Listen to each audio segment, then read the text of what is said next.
Mga bossing, naghahanap ka ba ng SUV, diesel engine mga boss? Ito available tayo, dalawang unit, isang 4x4 and isang 4x2. So same sila ng brand, isang Hyundai Grand Santa Fe and isang Hyundai Santa Fe mga bossing. So sa mga interesado, malaman kung ano ang pinagkaiba ng dalawang unit na to. So tara mga bossing, kasi ito po is pares na 2015 model, same sila na ano to mga bossing, turbo diesel mga boss. Yan, ito mga bossing, yung ating Santa Fe.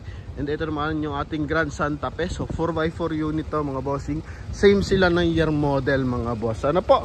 Yan, so ito nga lang, medyo special ang datingan mga boss, kasi naka-captain seat to, all leather, all option mga boss. And yun nga, 4x4 unit. Kaya sa ating mga buyers na interesado, so umpisahan na natin mga bossing. Ano?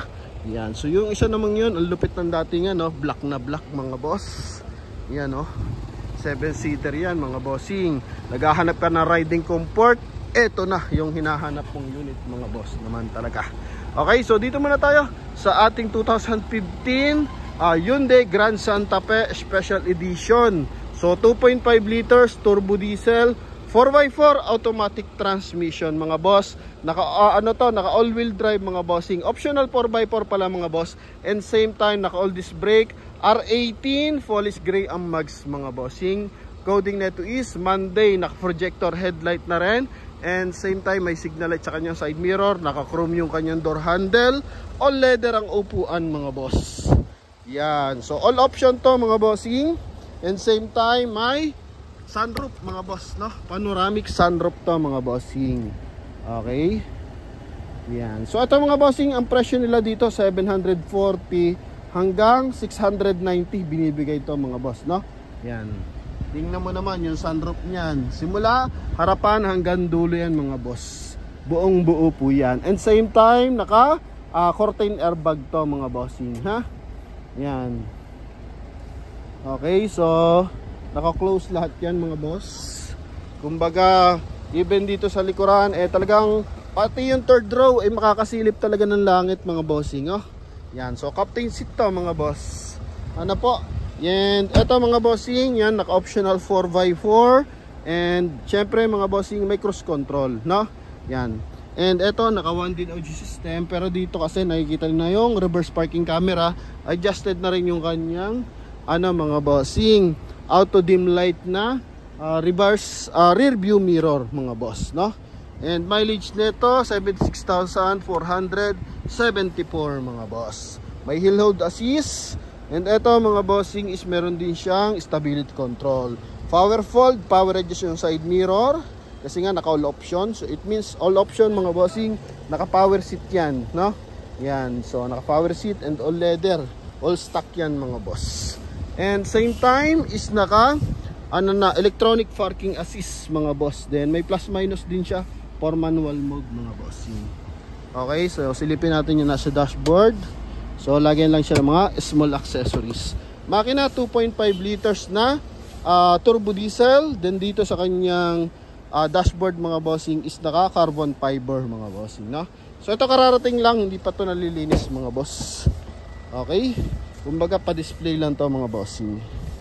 Naka-consignment kung tawagin. And dito sa second row, so medyo special pa siya. So meron siyang pangharang kapag talaga mainit mga bossing, di kaya ng tint.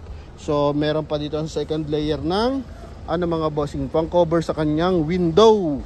And same time, ito po is naka power tailgate. May reverse parking sensor, may reverse parking camera. Yan mga boss. Okay. Yan. So ito mga bossing is good for 6-seater, no? Yan. So makita mo lang parang 4-seater siya, pero ito pa yung dalawang upuan niya. Naka-fold mga bossing. Then yung kanyang aircon ventilation hanggang dulo meron po yan mga boss, no? Yan. So good for 6-seater unit to. Then ito mga bossing, pa-close mo na yung kanyang tailgate mga bossing. Okay? Yan. So likuran, walang basag yung kanyang mga tail light, even yung kanyang mga headlight. Sa gulong, 85% red light pa. So Toyo tires ang gamit mga boss. Yan. Then dito sa kabilang side, ganun din mga bossing, may liner. Okay, so sa leather, walang punit yung mga leather. So bigyan ko lang kayo ng idea about sa may-ari. Isang politician kasi may-ari nito mga boss. no? Kaya papansin mo, usually gamit lang front area tsaka driver side mga bossing. Bodyguard lang. Yan oh. Okay, then sa likuran di masyadong gamit mga bossing. Siguro service lang to ng mga anak nila mga boss. Okay. Yan. 690,000 to mga bossing. Yan. Okay, ito yung front area niyan mga boss. Silip lang natin yung kanya engine bay mga bossing. Although same lang naman sila ng engine bay neto. Ganda neto mga bossing oh. Keyless entry mga boss ha. Yan. Then ito yung ating engine bay.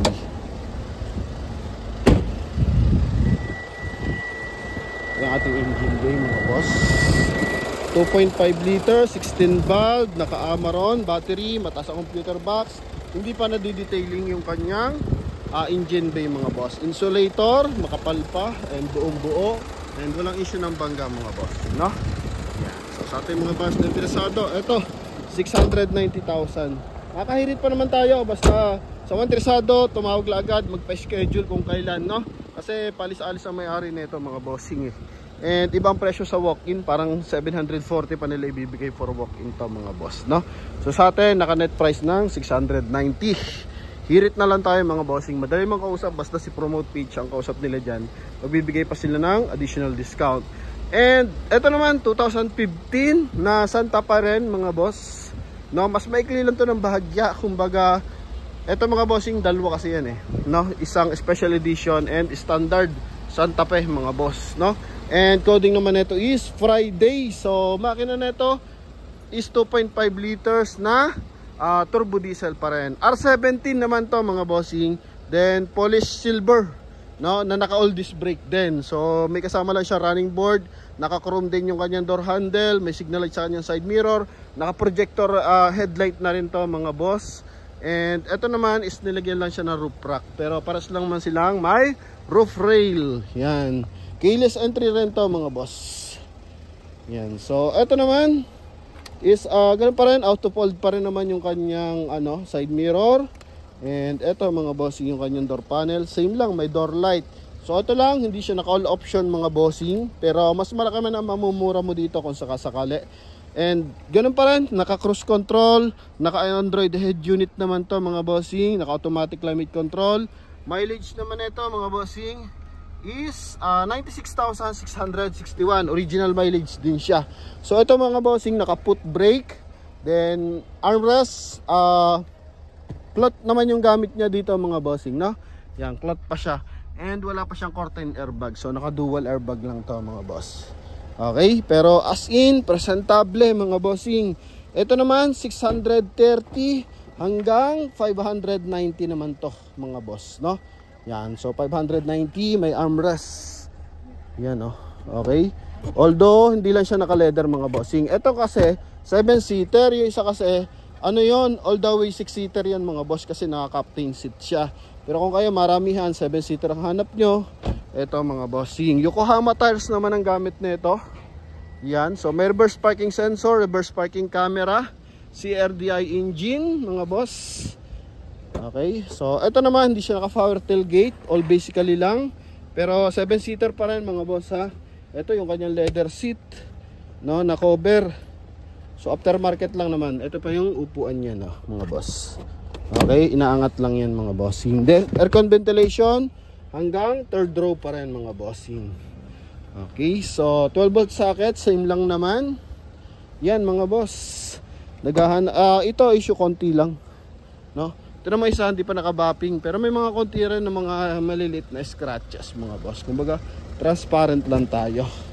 Okay, then sa langis lang nitong isang to is for change oil na to mga boss. Excuse me, for change oil na to. Yan, then ito naman mga boss, may seal guard ng Santa Fe dito sa kanyang pintuan. Wala naman siyang liner mga boss, kasi nga standard Santa Fe lang naman to mga boss. So nakalock yung window. So mamaya adjust natin on mga boss, no? Yung sa likuran nakalock. Okay, then eto mga bossing, silipin natin yung kanyang engine bay. Headlight, walang basag, malilinaw mga boss. Yan, pati yung kanyang fog light. Ang ganda lang kasi ng riding ng ng SUV ng Santa Fe mga boss. Yan, kumbaga ang Santa Fe kasi mga bossing panlaban to nila pagdating sa riding comfort mga boss. Kasi para siyang Subaru. Buong buo yan mga boss. Oh. Yan. So kung nagta-travel kayo sa mga malulubak na lugar, sa highway, no? Yan. So usually kapag ganito kalalaking gulong, mas maingay yan. Pero ito mga bossing is na mas lessen, no? Yan. Okay. Gamit na tint. So 3M ang gamit na tint dito sa ating Hyundai Santa Fe mga boss. Yan. Okay. So 640 to 590 mga boss. And ito namang isa is 740 to 690 mga bossing. So para siyang 7-seater. Kung gusto nyo mga bossing, ito pagpilian nyo, dalawang unit natin mga boss, no? Okay, ito maayos na maayos yan mga bossing. Ito naman medyo mataas ng konti, pero kung kaya naman ng budget mga bossing, kasi 2 million to sa brand new no? Mahal talaga to compare mo dun sa isa mga bossing, kasi naka all option to, and same time may sunroof. Yan. Okay mga boss, so sa mga interesado para sa ating dalawang unit, yan, Hyundai Santa Fe na 2015 model. Paras kasi silang 15 model mga boss kaya magkamukha din sila, ano? Yan. So sa mga interesado mga bossing, tawag lang sa ating contact number nasa screen, connected sa ating Viber and WhatsApp. And thank you sa ating 477 followers na sa ating Facebook page, and 87,000 followers naman, subscribers sa ating YouTube channel mga bossing. So thank you very much and God bless you all. Bye bye.